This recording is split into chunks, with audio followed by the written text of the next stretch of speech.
샤바트 샬롬. 하나님의 은혜가 우리 온 성도들과 함께 하시기를 간절히 축복합니다.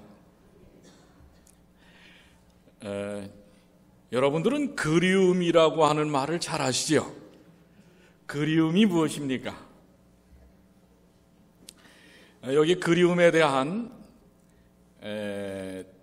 윤수천 시인의 시가 있는데요, 참 그리움을 정말 잘 표현한 것이 아닌가 이렇게 생각이 듭니다.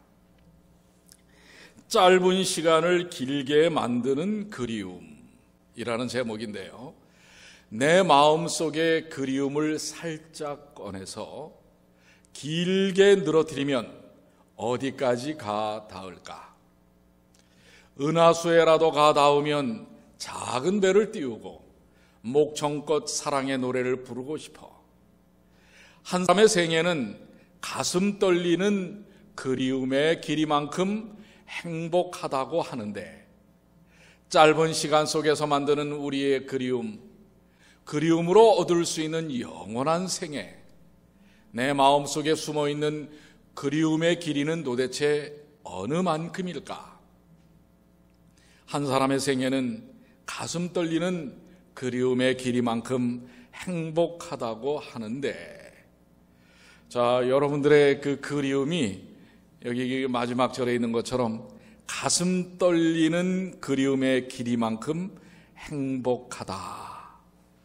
여러분들 그리움이 있는 만큼 행복하다고 하는데요, 여기 우리의 그리움을 좀 이렇게 길게 꺼내놓으면 말입니다, 은하수에까지도 닿는 게 아닌가. 여러분은 누구를 향한 그리움이 있으십니까? 무엇을 향한 그리움이 있습니까? 요즘처럼 찬바람이 선선히 불 때면 그리움이 더 깊어지지 않습니까? 우리에게는 그리운 게 너무나 많습니다. 돌아가신 어머니, 아버지, 사람 냄새가 물씬 풍기는 정 깊은 친구가 그립고, 함께했던 성도들이 그립습니다. 눈에 가득 들어온 아름다운 숲, 특별히 요즘 단풍으로 아주 아름답게 물들인 숲의 나무들을 보면 그리워지죠. 가슴 울리는 영혼의 음악이 그립습니다. 여러분은 어떤 그리움이 크십니까? 저는 우리 갈릴리의 예수님이 사무치게 그립습니다. 자, 이러한 그리움의 실체는 무엇일까요? 그리움은 눈에 보이는 그 어떤 세계가 아니고, 손으로 만질 수 있고 머릿속으로 계산할 수 있는 그 무엇도 아닙니다. 인간의 욕망과도 본질적으로 다릅니다. 그리움은 그 자체가 순수하고 맑고 선한 아름다움입니다. 그러므로 우리는 어머니, 고향, 들꽃, 산, 바다, 별, 사람을 그리워한다는 말은 해도, 혹시 여러분들 돈이 그립습니까? 아니면 명예, 권력, 텔레비전, 드라마, 이런 것들이 그립다고 이야기하는 사람들은 없습니다. 그리움은 순수함, 사랑, 아름다움, 이런 것들로 통하는 것입니다. 또한 그리움은 연결되어 있다고 이야기합니다. 사람에 대한 그리움, 천연계에 대한 그리움, 하나님에 대한 그리움이 따로따로 떨어져 있는 것이 아니라 다 연결되어서 하나님께 속한 것이고, 전국에 가서는 하나님의 사랑에 집약된다고 하는 것입니다. 그래서 어떤 이들은 하나님은 그리움이다 이렇게 얘기를 합니다. 오늘 그 그리움에 대한 이야기를 본문의 말씀 속에서 우리가 다시 한번 접해봅니다. 오늘 본문은 제자들의 그리움을 이야기하고 있습니다. 우리 조금 전에 우리 박미령 집사님이 본문의 말씀을 12절부터 읽어주셨는데 그 12절의 배경이 11절입니다. 제가 한번 다시 말씀을 읽겠습니다. 11절, 이르되 갈릴리 사람들아 어찌하여 서서 하늘을 쳐다보느냐. 너희 가운데서 하늘로 올려지신 이 예수는 하늘로 가심을 본 그대로 오시리라 하였느니라. 제자들이 감람원이라 하는 산으로부터 예루살렘에 돌아오니 이 산은 예루살렘에서 가까워 안식일에 가기 알맞은 길이라. 들어가 그들이 유하는 다락방으로 올라가니 베드로, 요한, 야고보, 안드레와 빌립, 도마와 바돌로메, 마테와 및 알페오의 아들 야고보, 셀롯인 시몬, 야고보의 아들 유다가 다 거기 있어 여자들과 예수의 어머니 마리아와 예수의 아우들과 더불어 마음을 같이하여 오로지 기도에 힘쓰더라. 여러분, 제자들에게 주님은 그들의 희망이었습니다. 주님은 그들의 전부였습니다. 그런데 3년 동안 따랐던 스승인 예수님이 십자가에 돌아가셨습니다. 그러나 놀랍게도 3일 만에 부활하시지요. 그리고 너무도 꿈같은 예수님 부활하신 후 40일 동안 예수님과 함께 보냈습니다. 그런데 그 주님이 하늘로 떠나신 것입니다. 감람원에서 주님을 떠나보낸 후 가슴 깊은 그리움을 가지고 그들끼리만 주님과 가장 많은 추억이 깃든 다락방에 모여든 것입니다. 자, 몇 명의 제자들이 모였죠? 아까 제가 읽을 때 손가락을 이렇게 세는 것을 보셨습니까? 몇 명의 제자들이에요? 떠나버린 가룟 유다를 빼고 11명의 제자들이, 그 예수님의 십자가에서는 다 흩어지고 도망갔던 제자들이 예수님이 승천하신 후에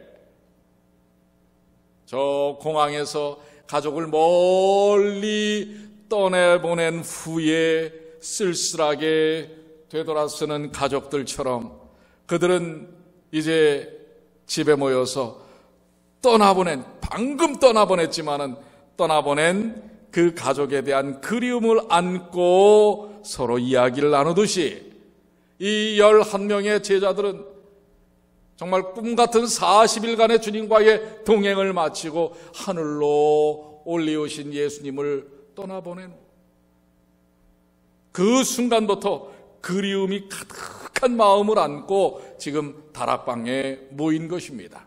거기에는 여러 예수님을 따르던 여자들과 예수님의 어머니 마리아와 예수의 형제들, 그리고 마음을 같이 했던 사람들이 모여서 지금 뭐 하는 거예요?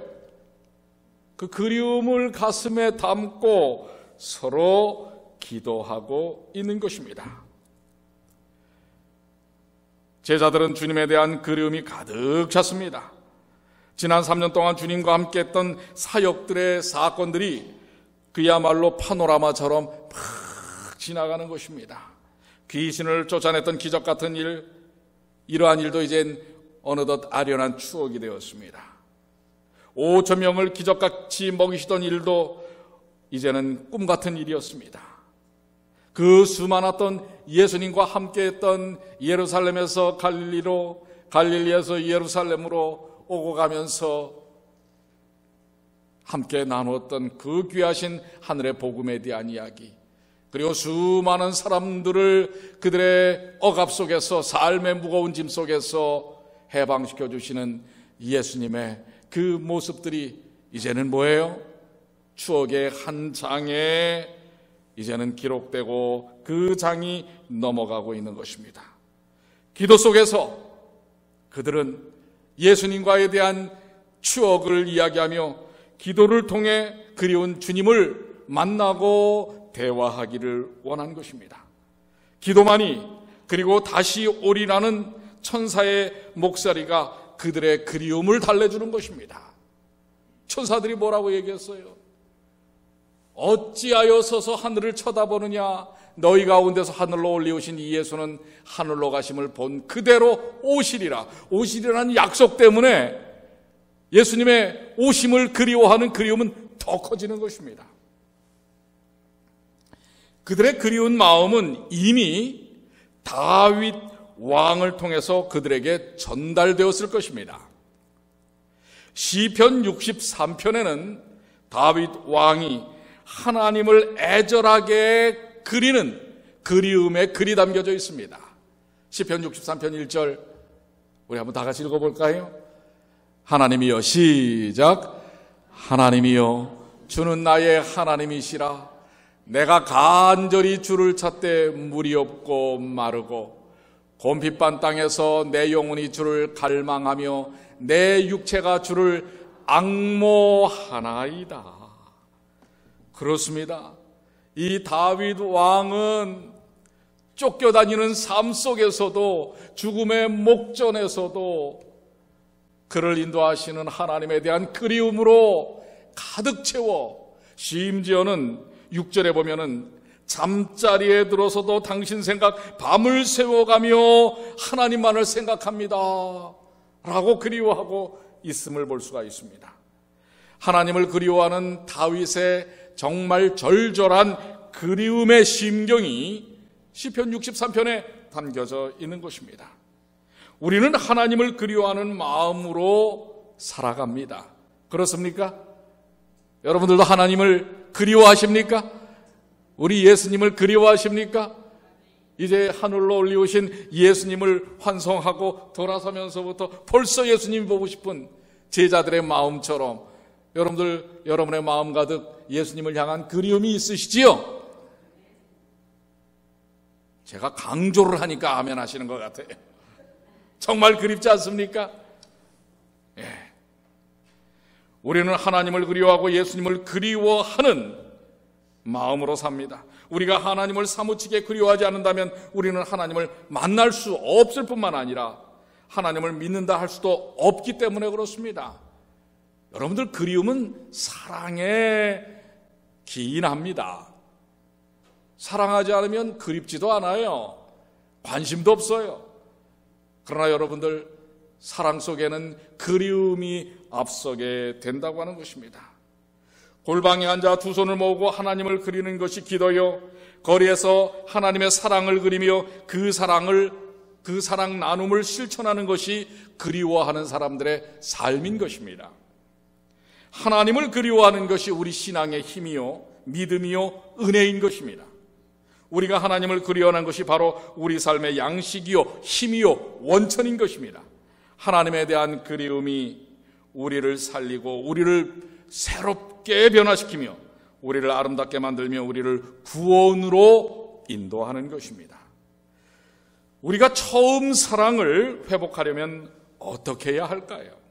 그 처음에 그 뜨거웠던 사랑, 그 처음에 애절했던 사랑, 그 처음에 정말 우리를 황홀하게 만들던 그 사랑, 그것은 나의 신앙이 왜 이렇게 식었는가 하는 정직한 물음이 있어야 합니다. 왜 오늘날 그리움도 없고 열정도 없고 뜨거움도 없는가? 그것은 내가 왜 그런지에 대한 철저한 정직함이 있어야 하는 것입니다. 그리고 첫사랑으로 회복하고자 하는 열망이, 몸부림이 있어야 하는 것입니다. 내가 이렇게 신앙을 하면 안 된다고 하는 자기 성찰이 있어야 합니다. 또한 사랑과 그리움의 열정으로 다가서려는 그런 삶의 결단이 있어야 하는 것입니다. 자, 이제 11월입니다. 11월도 벌써 둘째 주입니다. 지난 한 해를 되돌아보면서 나는 정녕 하나님을 향한 뜨거운 그리움 속에서 살았는가, 열정 속에서 살았는가, 한번 우리를 되돌아봐야 할 시점이 아닌가 생각이 됩니다. 바로 그 그리움을 가질 때 성령의 은혜가 우리에게 임하는 것입니다. 성령의 은혜만이 우리를 그리움 속에서 그 첫사랑의 뜨거운 열정으로 우리를 인도하는 것입니다. 잠언 8장 17절에 나를 사랑하는 자들이 나의 사랑을 입으며 나를 간절히 찾는 자가 나를 만나리라. 그리움을 가진 사람들은 이런 간절함이 있습니다. 이러한 뜨거운 열정이 있는 것입니다. 우리는 하나님을 간절히 찾을 때 그 그리움을 성령 하나님께서 뜨거운 사랑과 은혜로 채워주시는 것입니다. 하나님과의 깊은 만남을 가능케 하는 것은 하나님을 향한 그리움이라는 사실을 여러분들 잊지 마십시오. 타는 목마름으로 하나님을 기다리는 것입니다. 하나님을 바라보는 것입니다. 주님의 오심을 고대하는 것입니다. 이러한 기다림을 간직하고 있는 사람들은 하나님을 만날 수 있고, 그런 사람들을 만나러 우리 주님께서 다시 오시겠다고 하신 것입니다. 그러나 현실은 어떻습니까? 주님을 향한 그리움을 방해하는 요소들이 얼마나 많은지 몰라요. 우리가 먹고 사는 일, 우리의 삶의 호구직책들, 우리의 삶의 모든 숙제들, 인간관계들, 나의 욕망, 이런 것들이 언제부터인가 하나님을 향한 그리움보다는 세상에 대한 염려로 더 깊이 빠져들게 만드는 것입니다. 이럴 때 우리는 때때로 극약 처방을 내립니다. 그런데 극약 처방이 우리를 변화시키지는 못하는 것입니다. 자, 여러분들에게, 우리에게 이 그리움이 희석되고 흐지부지되고 열정과 열망이 약해진 이 시점에 그래도 극약 처분이 한순간에 자극은 됩니다. 그래서 한번 여러분에게 자극을 한번 일으켜 볼까요? 자, 시편 63편 9절로 11절에 나의 영혼을 찾아 멸하려 하는 저희는 땅 깊은 곳에 들어가며 칼의 세력에 붙임받아요 실랑의 밥이 되리이다. 왕은 하나님을 즐거워하리니 주로 맹세한 자마다 자랑할 것이나 거짓말하는 자의 입은 막히리로다. 여기 지금 뭐예요? 그리움을, 하나님을 향한 그리움의 열정을 가진 다윗 왕에게도 어떻게 해요? 다윗을 땅 깊은 곳으로 끌어들어가려는 칼의 세력, 그를 뭐예요? 멸망시키려고 하는 그러한 세력들이 있다고 하는 것입니다. 그러나 그런 세력들은 오히려 하나님께서 다 막으시고 멸하실 것이라고 하는 약속의 고백을 하는데, 이러한 자극들, 여러분들 지난 9월 달에 우리 교회에 한평생을 복음전도자로 봉사하는 더그 베첼러 목사입니다. 그가 유튜브를 통해서 요즘 근자에 일어나는 일에 대하여 소개하고 있습니다. 자, 이 더그 베첼러가 그의 방송에서 했던 내용을 잠깐 여러분에게 읽어드리겠습니다. 안녕하세요. 더그 베첼러 목사입니다. 예언 뉴스를 새로 올린 지 좀 되었는데요. 그렇지만 특별히 우리 신교도들, 개신교도들이 주목해야 할 만한 일이 이번 주에 일어났습니다. 이번 주라고 하는 것은 9월 12일입니다. 지난 9월 12일이에요. 지난 9월 12일 목요일에, 지금 화면에 나오죠? 교황이 무엇을 했는지 아시는지 모르겠지만 교황이 비디오를 통해서 젊은이들을 재교육시키기로 약속하기 위해 세계의 지도자들을 초청하는 날짜를 발표했습니다. 이것은 바티칸에서 문서와 교황의 음성이 담긴 비디오로 발표가 되었습니다. 그 비디오를 인용한 거예요. 그런데 이것은 2020년 5월 14일 교황은 세계의 지도자들을 초청합니다. 교황의 비디오의 처음 언급은 교황의 회칙 2015년에 라우다토시라고 하는 이 라우다토시라고 하는 교황의 회칙입니다. 인용합니다. 이것은 교황의 자연환경에 대한 회칙입니다. 제일 처음 비디오의 시작이 이 회칙을 언급한다는 점을 잊지 마십시오. 문단 237에 일요일 날 우리의 성찬식에 참여하는 특별한 중요성을 가집니다. 유대인들의 안식일처럼 일요일은 하나님과의 관계, 우리 자신의 관계, 다른 이들과의 관계, 세상과의 관계의 치료의 날이 되어야 합니다. 자, 여기에서 이제 교황이 유튜브를 통해서 발표한 내용을 배철러 목사가 설명을 한 거고요. 이제 배철러 목사가 여기다가 덧붙입니다. 어쩌면 저 혼자만 이것을 경계하고 방심하지 말아야 한다고 생각하는지 모르겠습니다. 그러나 얼마나 많은 개신교 지도자들과 교육자들이 이 세계적인 서약에 응하는지를 지켜보는 것은 아주 흥미로울 것입니다. 우리는 때가 가까움에 따라 기도해야 합니다. 특별히 여러분들 유럽의 16살 환경운동가인 그레타 툰베리라고 하는 소녀에 대해서 요즘 매스컴에 참 많이 나왔어요. 노벨 평화상 수상 예정자인데 수상을 거부했습니다. 얼마 전에.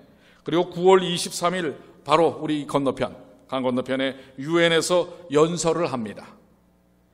그런데 이 툰베리라고 하는 소녀가 교황을 만나서 라우다토 시, 아까 말한 교황이 말한 환경 지키는 일에 대한 청년들을 교육하는 이 일에 대한 회칙에 함께 홍보를 하고 다닌다는 것이죠. 이 소녀는 미국에 올 때 어떻게 왔는지 아십니까? 비행기 안 탔어요. 비행기가 쓰는 기름이 항공유가 너무나 많은 환경을 오염시키기 때문에 저 유럽에서부터 태양열 발전을 하는 요트를 타고 왔습니다. 대서양을 건너서 왔어요. 지금 그래서 이 소녀는 금요일 날이면 학교를 가지 않아요. 그리고 시위를 합니다. 이렇게 해서는 이 세상이 망합니다는 환경운동에 대한 데모를 하는데 이 소녀의 영향을 받아서 전 세계의 젊은이들이 학교 등교 거부를 합니다. 금요일마다. 그렇게 하면서 똑같이 환경운동에 대한 것인데, 근데 이것을 이제 교황이 전 세계의 모든 각 종파 그리고 정치 지도자들을 다 모아서 이제 청년들을 교육하는 일을 통해서 세상을 변화시켜야 한다고 하는 것입니다. 며칠 날이요? 내년도 5월 14일입니다. 이것이 여러분들 배철러 목사가 생각하는 그것이 무엇인지 여러분들 아시지 않습니까? 이것은 세계 통합운동의 한 모습이 아닌가라고 배철러 목사는 이야기하고 있는 것입니다. 자, 우리의 그리움이 뭔가 연약해지고 우리 주님에 대한 열정이 좀 시큰둥할 이때 좀 뭔가 좀 자극이 되지 않습니까? 또 이 장면은 어떻습니까? 저 일렁이는 바다는요, 북극바다입니다. 북극해예요. 만약에 저 앞에 있는 빙하가 다 녹아서 지금 여기 건물이 하나 보이죠? 이 건물은 뭐냐면요, 인류 최후의 날 저장고라고 불리는 노르웨이령 스발바루 군도에 있는 북극 지역입니다. 스발바루 국제종자 보관소입니다. 즉 전 세계의 씨앗을 저 창고에다가 보관을 합니다.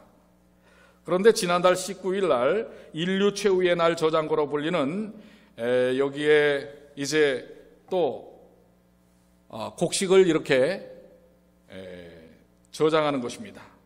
그런데 여러분들 아시는 대로 최근 20년간 북극의 기온이 4에서 5도가 상승을 해서 지구 평균 기온보다 5배 이상 빠르게 기온이 치솟고 있다고 하는 것입니다.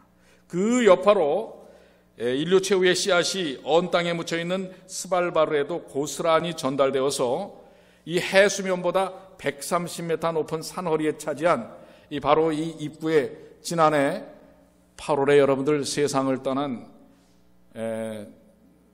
천재 물리학자 스티븐 호킹 박사가 남긴 말이 생각이 납니다. 뭐라고 했는지 아세요? 그는 이렇게 이야기하면서 죽었죠. 인류 멸망을 원치 않는다면 200년 안에 지구를 떠나라. 온난화로 언젠가 지구는 뜨거운 금성처럼 변할 것이다. 여러분들, 인류가 살아남으려면 200년 안에 어떻게 하라고요? 어디를 떠나라고요? 지구를 떠나라고요. 자, 여러분들 지구를, 그래도 여러분들 감사하십시오. 200년이라도 아직 여유가 있으니까. 여러분들 앞으로 200년 후에 여기 계실 분들은 뭐 없겠지요. 근데 200년은 고사하고, 지난주에도 제가 한번 말씀드렸잖아요. 2050년이 되면 지구에 7억 인구가 사는 대도시들, 뉴욕, 맨하탄도 마찬가지입니다. 상하이, 북경, 동남아시아의 어디예요? 태국, 인도네시아, 이런 지역의 수도들이 다 물에 잠깁니다. 그래서 지금 70억인데 인구의 10%가 살 땅을 잃어버립니다. 자, 이런 이야기를 좀 들으면 주님을 향한 그리움이 좀 더 깊어집니까? 깊어진대요. 근데 여러분들, 이런 것 때문에 주님을 향한 그리움이 깊어지지 않게 되시길 바랍니다. 우리는 너무도 이런 자극에 민감해왔던 사람들이에요. 일요일 휴업령, 종교통합운동, 물론 그것이 우리에게 있어서 중요한 부분들입니다. 기억해야 할 부분들입니다. 그 경고를 잊지 말아야 합니다. 그러나 그것이 우리를 그리움을 자극하지는 않아요. 우리의 그리움을 자극하는 것은 우리 주님의 십자가의 사랑인 것입니다. 아멘입니까? 그분 때문에 우리는 그분이 그리워져야 합니다. 그분이 나와 함께하기 때문에 그분을 빨리 만나고 싶어야 합니다. 그분의 그 손길 때문에 그분을 만나고 싶어야 하는 것입니다. 여기 한 그리스도인이 작성한 한 시가 있습니다. 하나님, 당신이 그리워집니다 라는 제목의 시예요. 봄 햇살 이마에 와 닿으면 당신이 그리워집니다. 깊은 밤 홀로 달빛 맞으면 하나님, 당신이 그리워집니다. 어제도 보니까 달빛이 참 밝더라고요.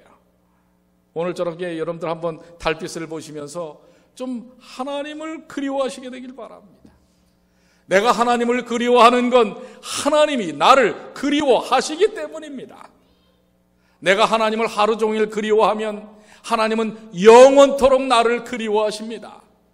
힘겨운 저녁길, 지치고 허리 굽은 내 인생길, 하나님, 당신을 그리는 마음 내 삶의 양식이 됩니다. 하나님, 나를 그리워하소서. 하나님이 그리워집니다. 여러분들, 우리가 하나님을 그리워하고 우리 다시 오실 예수님이 그리운 것은 그분이 나를 그리워하시기 때문에 그런 것입니다. 그렇습니까? 그분이 나를 사랑하시기 때문에 그렇습니다. 그분이 나와 함께 하시기를 원하시기 때문에 그렇습니다. 그래서 여러분들, 제자들이 승천하신 예수님을 이제 뒤돌아서서 그 허한 마음, 그리움의 마음을 어찌할 수가 없었어요. 그래서 그들은 어떻게 그것을 채웠어요? 주님과 대화하는 기도로 채웠어요. 그리고 그분과 함께했던 그 순간마다 그분이 말씀하신 말씀들을 기억했어요. 그리고 거기서 멈추지 않았어요. 그들은 그 그리움을 어떻게 했어요? 다른 사람들에게 사랑을 나누는 일을 통하여 표현하였다고 하는 것입니다. 종교 통합이나 천재제에도 불구하고 그분에 대한 그분의 사랑 때문에 그리움이 커지시게 되길 바랍니다. 세상의 변화 때문이 아니라 그분이 나와 함께 하신 그 일 때문에 그리워하시게 되길 바랍니다. 사람만 하나님이 그리워하는 게 아니죠. 하나님이 우리를 먼저 그리워하시고 언제나 우리를 곁에 함께 하시기를 원한다고 하는 것입니다. 그래서 하나님은 이스라엘 민족을 사무치게 그리워하신 나머지 가만히 계시지 못하고 고통받고 억압당하는 그들을 애굽에서 모세를 보내셔서 해방시키신 것입니다. 하나님은 당신이 만드신 사람을 너무 그리워하셔서 당신의 아들이신 예수 그리스도를 우리에게 보내주셨고, 십자가에 달려 돌아가시는 그 아픈 고통을 이겨내시면서 우리를 사랑하시고 그 그리움을 사랑으로 가득 채우신 것입니다. 하나님은 지금 이 순간에도 우리를 그리워하고 계시지만 우리는 하나님에 대한 그리움이 식어 있을 수 있다고 하는 것입니다. 그럴 때 하나님의 마음은 매우 아프신 것입니다. 하나님은 밤을 지새우며 우리를 그리워하고 계시지만 우리가 하나님을 향한 마음의 문을 닫아 버려 하나님의 그리움은 우리에게 이르지 못할 때가 있는 것입니다. 우리의 그리움은 필요에 따라서 하나님을 찾는 기회주의적인 그리움이기에 하나님은 이 밤에도 눈물을 짓고, 또 우리 주님께서는 하늘 지성소에서 중보를 하시면서 눈물을 흘리시면서 그 그리움으로 여러분과 저를 보시는 것입니다. 주님의 우리를 향한 그리움을 우리 요한3서는 아주 잘 표현하고 있습니다. 요한3서 1장 2절에 사랑하는 자여, 내 영혼이 잘됨 같이 내가 범사에 잘되고 강건하기를 내가 간구하노라. 이것은 요한의 고백이기 이전에 우리 주님 예수님의 고백이요, 우리 아버지 하나님의 우리를 향한 고백입니다. 또한 11절에는 사랑하는 자여, 악한 것을 본받지 말고 선한 것을 본받으라. 선을 행하는 자는 하나님께 속하고 악을 행하는 자는 하나님을 배웁지 못하였느니라. 우리 그리움의 끝자락에 뭐가 있는지를 알아야 합니다. 하나님은 우리를 만나기를 원하십니다. 사랑하는 성도 여러분, 오늘 주님의 그 놀라우신 은혜와 사랑을 통하여 그리움을 키워나가십시오. 저는 이제 말씀을 마치면서 우리 주님께서 우리에게 아주 그리움의 절정, 클라이막스라고 하는 말씀을 하고 계십니다. 그게 바로 요한계시록 22장 20절입니다. 이건 우리 주님의 그리움을 아주 절정으로 표현하는 것입니다. 이것들을 증거하신 이가 가라사대 내가 진실로 속히 오리라. 아멘입니까? 우리 주님이 얼마나 그리우시면, 여러분과 저를 만나기를 그리워하시면 내가 진실로 속히 오리라. 자, 이제 그 놀라우신 주님의 사랑, 그리움에 반응하는 우리 그리움을 가진 주님의 자녀들은 어떻게 반응해야 할까요? 우리 한번 다 같이 마지막 맨 밑에 줄 아멘, 다 같이 읽겠습니다. 시작. 아멘. 주 예수여 오시옵소서. 주님, 저도 그립습니다. 아멘. 주님 오시옵소서. 근데 거기에는 이미 뭐가 포함되어 있었어요? 내가 진실로 속히 오리라고 하신 주님의 말씀에, 예, 주님 속히 오십시오. 아니요, 제가 돈을 좀 더 번 다음에 오세요. 아니요, 저희 아이들 시집장가 보낸 다음에 오세요. 아니지요. 예. 우리 아이 뭘 이룬 다음에 오세요. 우리가 뭘 좀 이룬 다음에 오세요. 아닙니다. 오늘 정말 예수의 제자들이 감람산에서 돌아서 다락방으로 온 후 그들이 모여서 기도한 것은 진정한 그리움의 표현이었습니다. 오늘 여러분들, 우리 또한 함께 모여 우리 다시 오실 주님을 그리워하며, 예, 주님 속히 오십시오. 그래서 우리 함께 기도하고 말씀 나누고, 또 이제 그들은 말씀 나누고 기도하고만 있지 않았습니다. 그들의 이 그리움 가득한 마음을 안고 세상을 향하여, 하나님께서 그들을 향하여 얼마나 그리워하시는지를 사랑을 나누는 일을 통해서 증거하였습니다. 오늘 그리움, 우리가 가져야 할 그리움, 우리가 가진 그리움이 어떤 삶인지 마음속에 새기시면서 이 뜨거운 설레는 이 그리움의 삶을 통해 주님을 맞이하시는 주님의 귀한 자녀들 되시기를 간절히 축복합니다. 예언의 시간표는 그대로 이루어질 것입니다. 그러나 그 예언의 시간표에서 일어나는 사건 때문에 우리의 그리움이 절박해지는 것이 아니라 그분의 은혜와 사랑 때문에 그리움이 더 깊어지는 우리 모든 주님의 귀한 자녀들 되시기를 간절히 축복하면서 말씀을 마칩니다.